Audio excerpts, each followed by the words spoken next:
তো বন্ধু আমার পেছনে যে প্রাচীন যে পুরনো বাড়িটা দেখতে পাচ্ছেন এটাই হলো কালীবাবুর বাড়ি।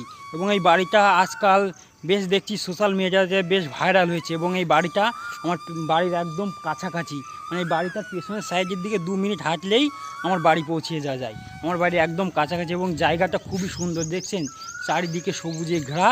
এবং এই বাড়িটার বয়স কমসে কম 100 বছর তো হবেই, মানে বহু পুরনো। আমরা এবং আমার বাবা জ্যাঠারা দেখে আসছে যে এইরকম অবস্থাতেই রয়েছে বাড়িটি। এবং এই বাড়িটি খুবই সুন্দর একটি জায়গা, বহু দূর দূরান্ত থেকে মানুষজন এখানে আসা যাওয়া করে। এবং এই বাড়িটির ঠিক সামনাসামনি রয়েছে যে দেখছেন রানী ভিক্টোরিয়ার মূর্তি। এই যে এখানে একটা রয়েছে, ওই সাইডের দিকে একটা আছে। আর এই যে দেখুন সিঁড়িটা দেখছেন, এই যে দেখুন সিঁড়িটা আগেকার পাথরে তৈরি, কত সুন্দর নকশাতে তৈরি, কত সুন্দর সিঁড়িটা।